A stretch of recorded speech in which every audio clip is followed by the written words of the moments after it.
Hi സുഹൃത്തുക്കളെ, അങ്ങനെ bank of Baroda office assistant പരീക്ഷയുടെ സിലബസ് കൃത്യമായിട്ട് ബാങ്ക് ഓഫ് ബറോഡ വെബ്സൈറ്റിൽ വന്നിട്ടുണ്ട്. അപ്പോൾ ആ കാര്യമാണ് നിങ്ങളെ വീഡിയോയിലൂടെ അപ്ഡേറ്റ് ചെയ്യുന്നത്. Bank of Baroda office assistant അല്ലെങ്കിൽ പ്യൂൺ തസ്തികയിലേക്ക് കഴിഞ്ഞ വർഷം 2025 മെയ്യിൽ വന്ന നോട്ടിഫിക്കേഷനാണ്. ഒരുപാട് വൈകി അല്ലെ, 2026 ഇടയ്ക്ക് ഒരു കേസിന്റെ ഇഷ്യൂ ഉണ്ടായിരുന്നു. അപ്പോൾ ഈ വർഷം 2026 ഫെബ്രുവരിയിൽ പരീക്ഷ ഉണ്ടാവുമെന്ന് ഡിസംബറിൽ തന്നെ അറിയിച്ചിട്ടുണ്ടായിരുന്നു. അപ്പൊ കൃത്യമായിട്ടുള്ള ഡേറ്റ് പറഞ്ഞിട്ടുണ്ട്.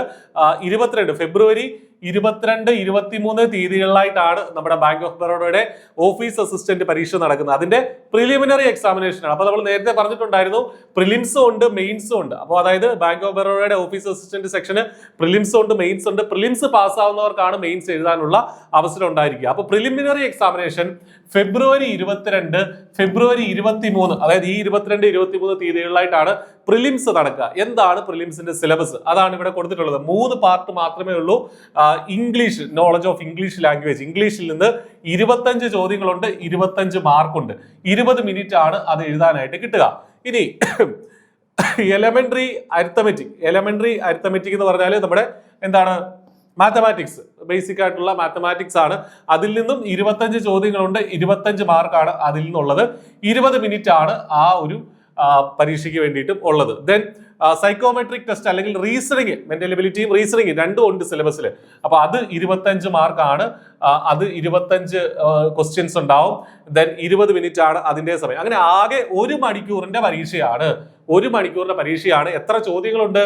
75 ചോദ്യങ്ങളുണ്ട്. അപ്പൊ അതാണ് നമ്മൾ മനസ്സിലാക്കേണ്ടത്. നമുക്ക് ഒരു ചോദ്യം എഴുതാൻ ഒരു മിനിറ്റ് കിട്ടില്ല. കാരണം ഒരു 60 മിനിറ്റ് കൊണ്ട് 75 ചോദ്യങ്ങൾ നമ്മൾ ടാക്കിൾ ചെയ്യണം. അതിൽ തന്നെയും 50 ചോദ്യങ്ങൾ ഏതിൽ നിന്നാണ്? മാത്തമാറ്റിക്സും റീസണിങ്ങുമാണ്. അപ്പൊ അത്യാവശ്യം സമയം എടുക്കുന്ന ചോദ്യങ്ങൾ ചിലപ്പോൾ വന്നേക്കാം.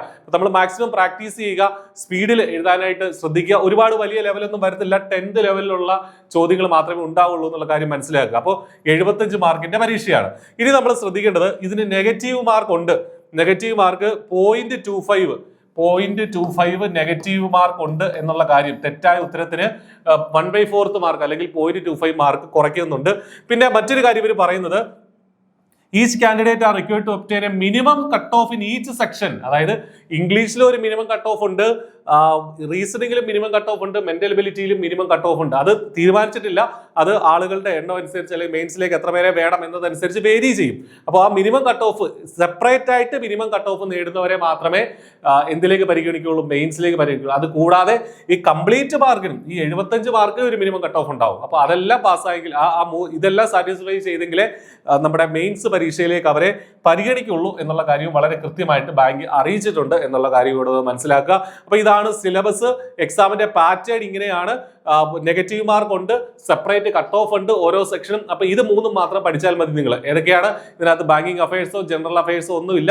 ഇംഗ്ലീഷ്, അരിത്തമെറ്റിക്, റീസണിങ്, ഈ 3 കാര്യങ്ങൾ പഠിക്കുക. ഇനിയും പഠിക്കാൻ സമയമുണ്ട്. 22-നാണ് പരീക്ഷ. 22, 23 തീയതികളിലായിട്ടാണ്. അപ്പൊ കൃത്യമായിട്ട് പഠിക്കുക, നന്നായിട്ട് വർക്ക് ചെയ്യുക. ഉറപ്പായിട്ട് നിങ്ങൾക്ക് ഈ ഒരു ജോലി നേടാൻ സാധിക്കും. All the best. Thank you.